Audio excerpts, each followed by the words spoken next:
Hey, how's it going? Welcome back to the YouTube channel. In today's video, I'm going to be talking about how to sell out your live event. Over the last 4 years, I've been planning events, some public, some private, but there was a series of conferences that I planned that was called Fun Launch Live. We did it 3 years in a row, and every single year, those events sold out. Year 1 was around 1,200 attendees, year 2 was around 2,000 attendees, and year 3 was around 2,000 attendees as well. All 3 of these were sold out, which resulted in hundreds of thousands of dollars in ticket revenue and also millions of dollars in revenue at the event itself. So in this video, I'm going to be talking about everything that we did to sell out our events and ultimately just everything I know about selling tickets to an event. Hopefully something in this video gets more people to your event, allows you to make more money, and allows you to create really cool experiences for your attendees. All right, let's dive into it. All right, so now we're going to go down to the iPad, and step number 1 that I want to talk about when selling out your event is positioning your event as a blue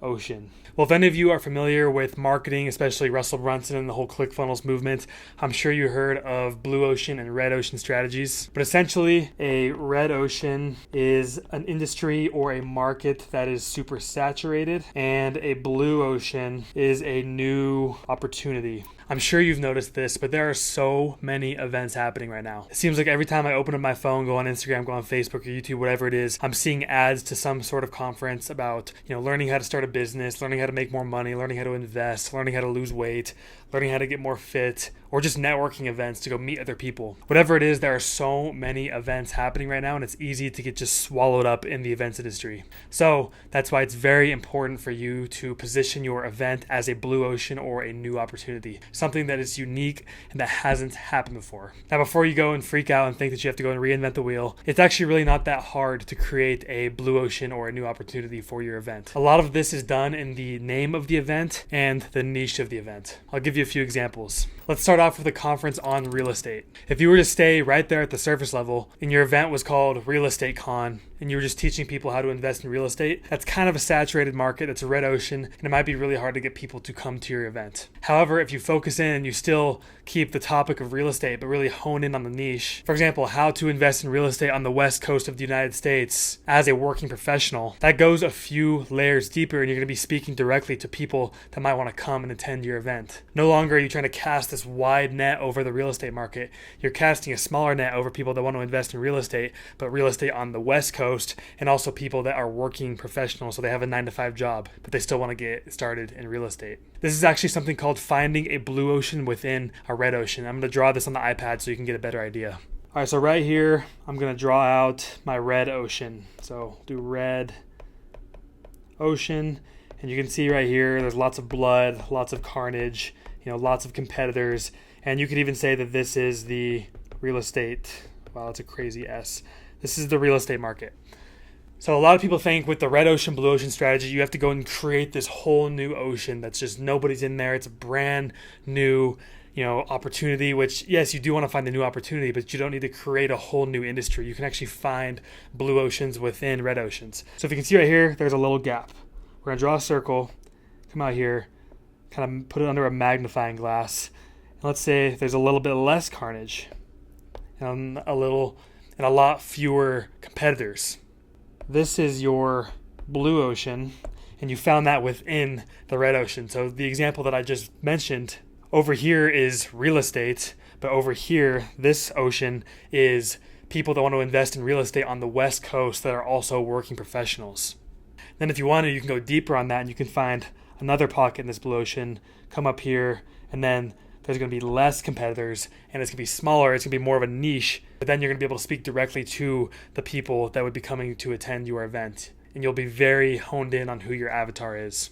At the conferences I mentioned in the beginning of the video, this is exactly what we did. We knew that we wanted to throw an event, and as we were tossing out the ideas, we could do it about investing, we could do it about, investing into stocks, or maybe investing into cryptocurrency, whatever it was. Investing seemed like it was too broad of a market. But what we knew is that we were really good at teaching people about investment funds. That was the entire business model. We helped people launch and scale investment funds, whether it was private equity, venture capital, hedge funds. That was the vehicle that we used, and that was the entire entire business model. So we decided to throw an event where we taught people how to launch and scale investment funds. Which, yes, that's in the investing category, or maybe it's in the starting a business category, but it's very focused. It's a very specific vehicle and a very specific niche. And there weren't very many events out there doing this. There were some events for established fund managers, for GPs and LPs to go meet each other. And those ones you had to apply to, they were super expensive, very exclusive. But there weren't any events for beginning fund managers, for people who just wanted to learn how to launch a fund, or people that were just getting started and wanted to learn how to scale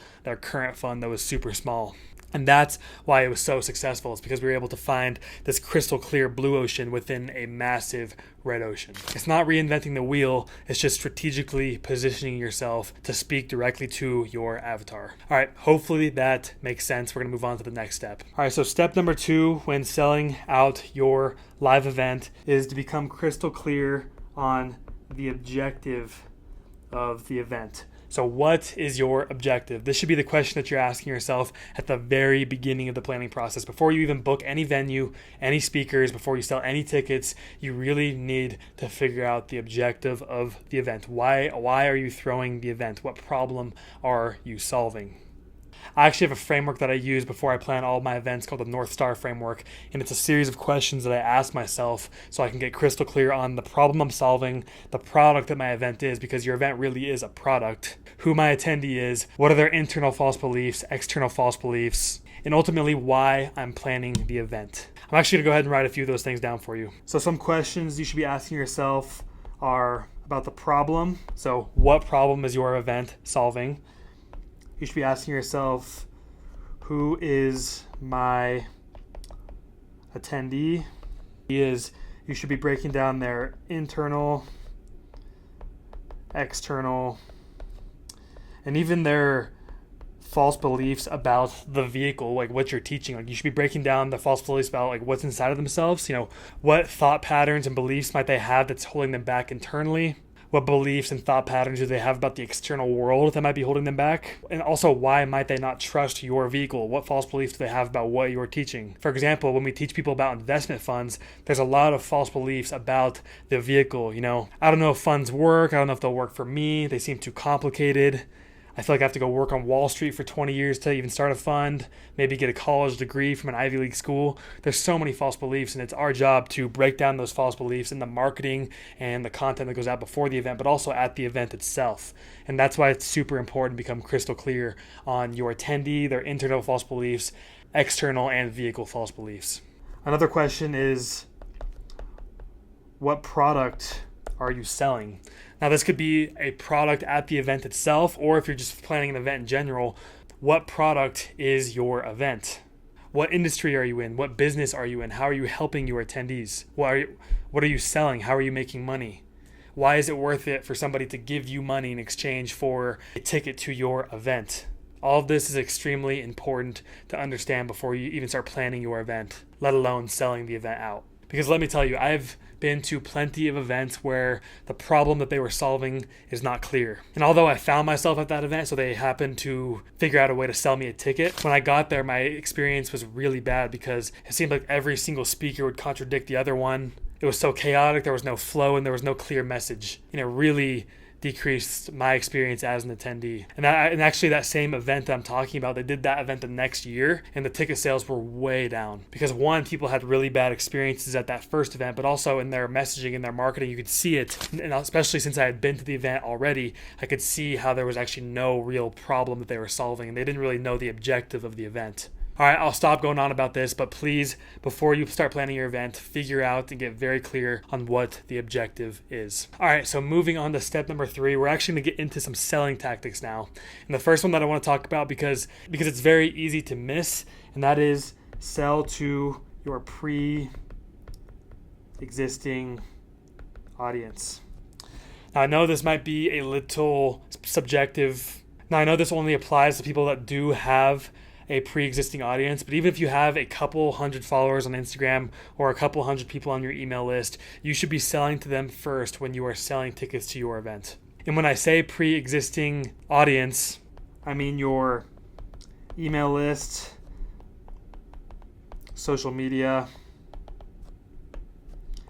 even your friends and your family. If you're just getting started, starting out with the people that you already know, that you already have a relationship, is a great way to sell tickets to your event. Now, those conferences that I mentioned at the beginning, the Fun Launch Live series, where we sold 1,500 to 2,000 tickets, most of those ticket sales come from people that were already in our pre-existing audience. That's our email list, that's our social media, our YouTube, Instagram, TikTok, whatever it is. For those events, we spent over $100,000 on advertising just for most of the people who bought tickets to the event to be in our pre-existing audience. And yes, those ads do target people that are already in your audience, but most of the time we would get a lot of our ticket sales or get a lot of momentum in the selling process when we just send out a couple emails to our email list, or getting people in our pre-existing audience to jump onto a live event, which I'm going to talk about in a little bit. However, the main point here is when you're selling tickets to your event, make sure you are really selling to your pre-existing audience, because that will go a long ways. All right, step number 4 when selling out your live event is to really hone in on some experiential marketing. So similar to what I said about it being very important to find a blue ocean to have your event be positioned in, because of how many events are being planned and how many events are being advertised online.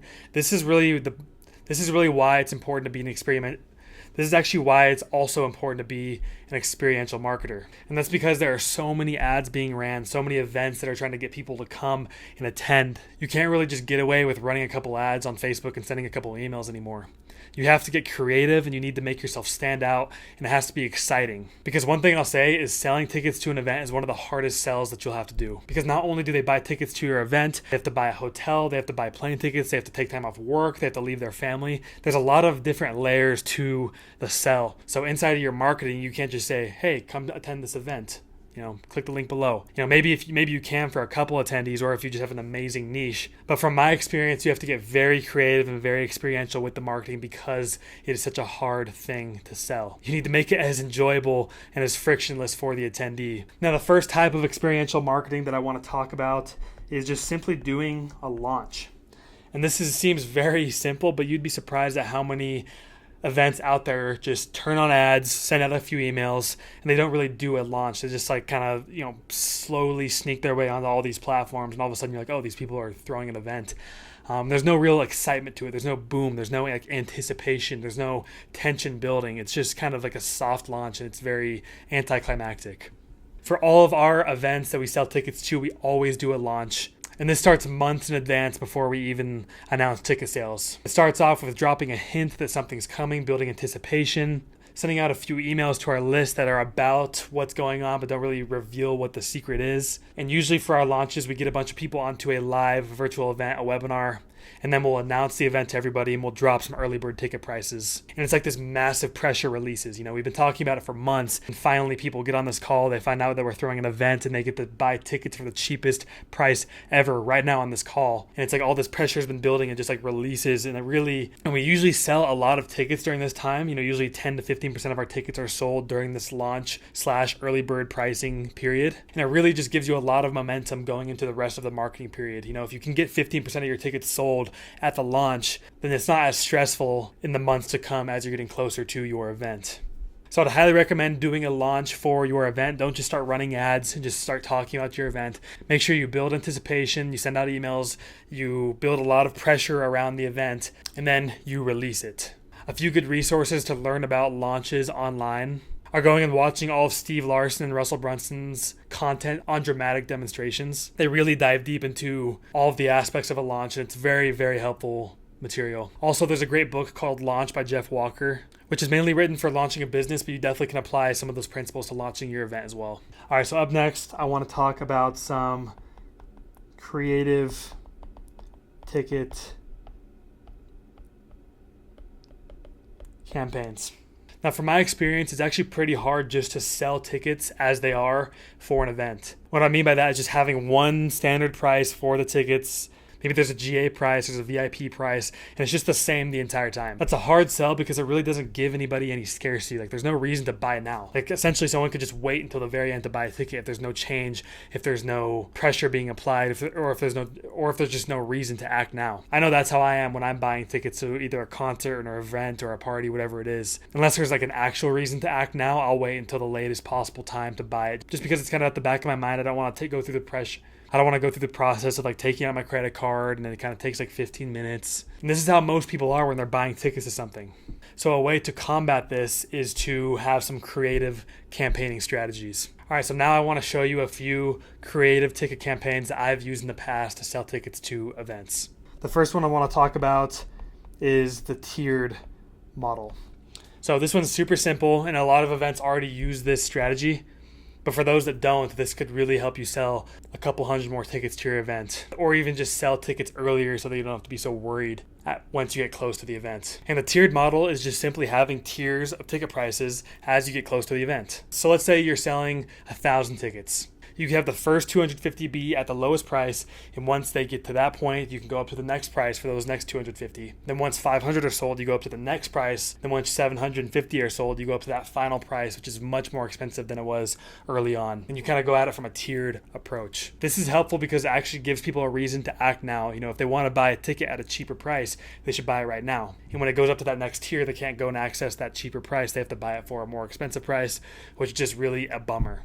Simply implementing this strategy will definitely help you sell more tickets to your event. The next strategy that we've used on some of our events is the open-close model.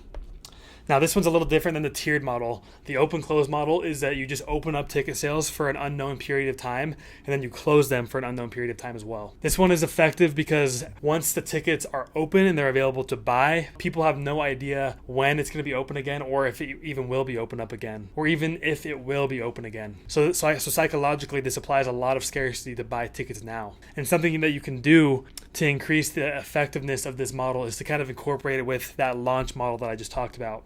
Every time you do an open for your tickets, you can do a mini launch where you've been building pressure for a few weeks. You open it, you have a couple hundred people buy tickets, and you close it for an unknown period of time. And while it's closed, you can build some FOMO and make people really regret not buying tickets when they had the chance. And then as you build up more pressure, you open it again, a couple hundred people buy, then you close it. And we've seen this be a very effective way to sell tickets.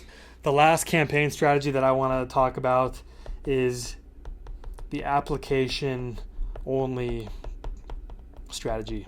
Now, we actually haven't used this strategy very much. At the most recent Fun Launch Live, we tried this out for a little bit and we made the tickets application only, and we actually got a ton of applications. It was really cool to see. But I've definitely seen a lot of other events use this strategy, especially those GP/LP events I was talking about in the beginning. The only way you can even be considered to buy a ticket is if you apply and your application gets approved. And this strategy is fun because it gets the ego of your potential attendees involved. When you see something that you have to apply to and there's a chance that you won't get accepted, you start to talk to yourself like, whoa, I wonder, yeah, I could totally get accepted, or maybe I won't. What if I don't? What if I'm not qualified enough? Then you start to get more confident in yourself. You're like, oh, there's no way I wouldn't get accepted. I'm a stud. I've done all this cool stuff. And it really starts to get this dialogue going inside of your attendees' heads.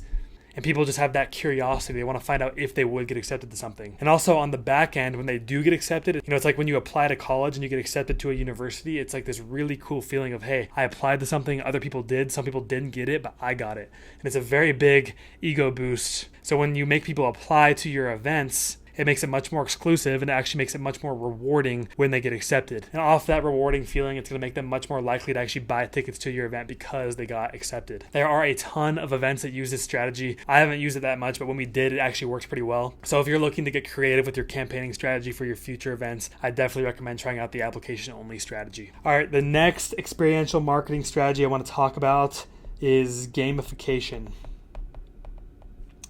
Now, unless you've been sleeping under a rock for the last 10 to 15 years, I'm pretty sure you are aware of what gamification is. And like everything else, gamification is another great way to sell tickets to your event. It makes it much more exciting and much more engaging to actually go through the buying process of acquiring a ticket and then going to your event.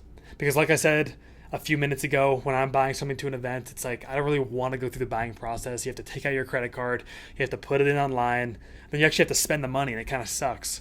But if you can find a way to make it fun and exciting for your customers and your attendees to buy tickets to your event, then you're definitely going to sell more tickets to your event. And a very simple way to get started in the gamification of selling tickets to your event is simply just by doing an affiliate competition.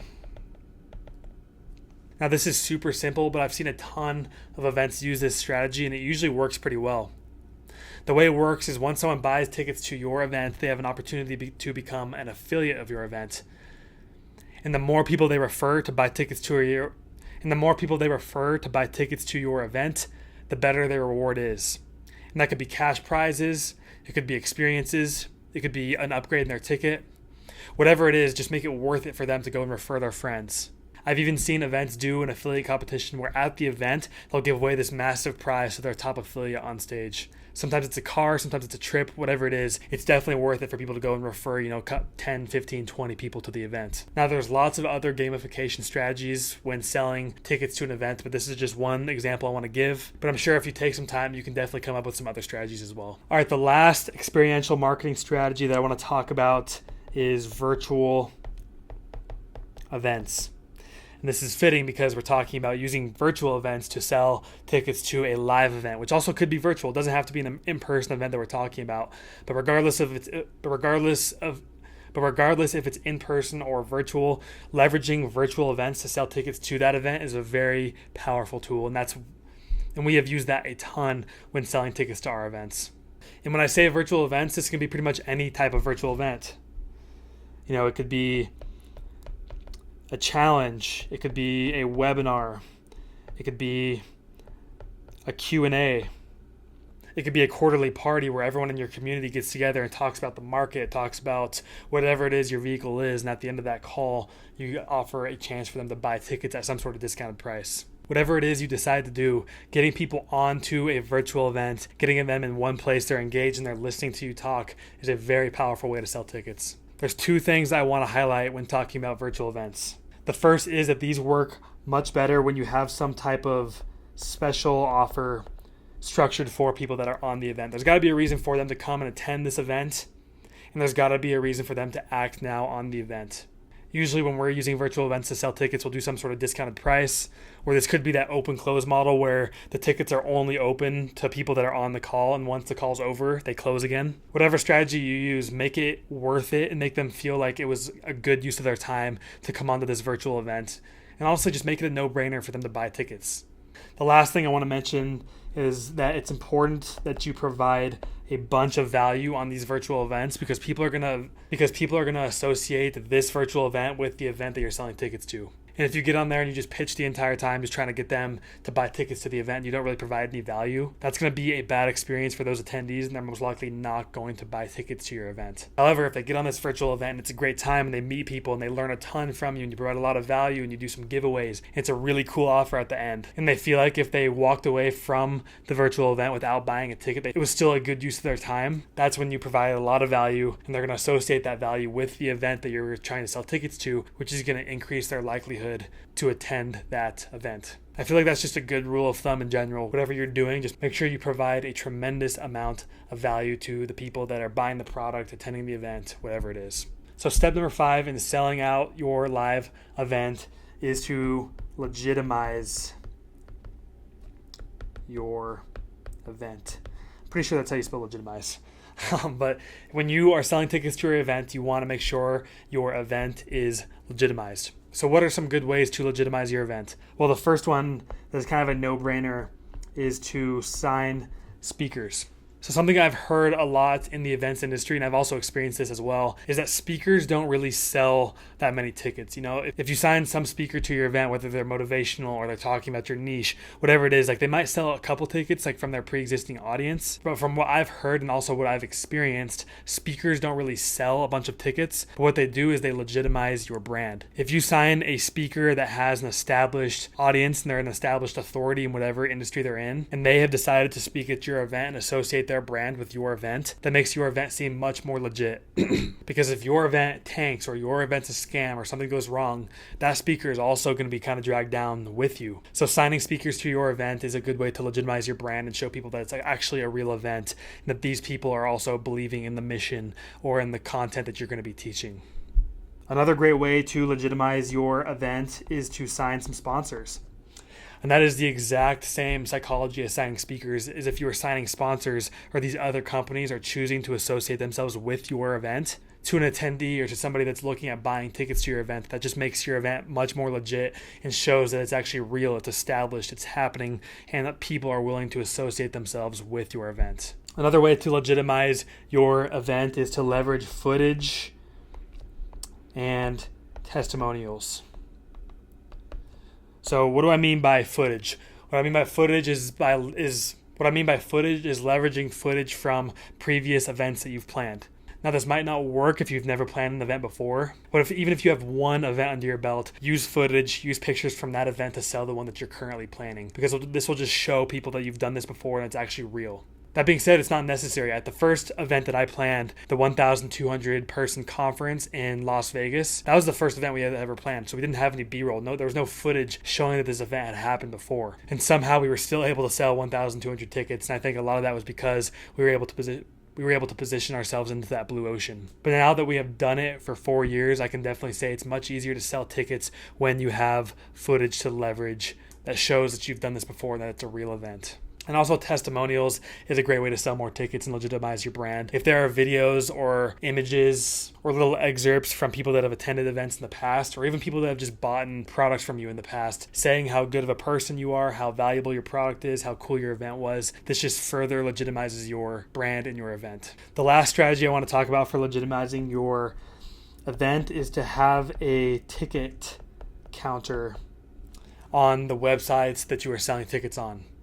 However, you should only have this ticket counter on towards the end of the event when you are getting closer to selling out. Because if you're trying to sell 1,000 tickets and people go on the website and they see you sold like 15, that's not really going to incentivize them to buy tickets to your event. It's kind of going to delegitimize your event. So towards the end, let's say if you're selling 1,000 tickets, when you get to 700, 750, then you can start putting a ticket counter on the website, because people see that 750 people have bought tickets to this event, but also there's only 250 left, and they should probably act now before they sell out. All right, congratulations, we have made it to the end. The last strategy that I want to talk about for selling out your live event is kind of what I said a few minutes ago, and that is just provide value. Provide a tremendous amount of value at your events. Because even if you're having a hard time selling tickets to your first event, if those people that show up, even if it's 15 people, if they show up and they have an amazing time at your event and you provide a ton of value, that's going to make it much easier to sell tickets to your next event, because you're going to get testimonials from them, they're going to tell their friends about it, and they're probably going to come back and attend the next event you throw as well. At the Fun Launch Live events that we've thrown, there have been people that have attended every single event, and some have been in Las Vegas, some have been in Orlando, some have been in Miami. It doesn't matter where it is, there's people that attend it because we provide so much value to them, and they have such a good experience when they go and attend the event. In the event space, if you can provide value and you can deliver a great experience to your attendees, you're going to have no problem selling tickets to your future events. So please, if you take anything away from this video, this is the point to take away. Provide a tremendous amount of value at your events. All right, that's all I have for today. I could probably go on for another 30 minutes to an hour about just talking about other strategies of selling out your event. So maybe I'll make another video on this in the future. But until then, thank you for watching. If you want to learn more about how to plan events, or you're a coach, course creator, community owner, and you want to learn how you can use events to scale your business, I have some resources for you down in the description below. As always, thank you for watching, and I'll see you in the next video.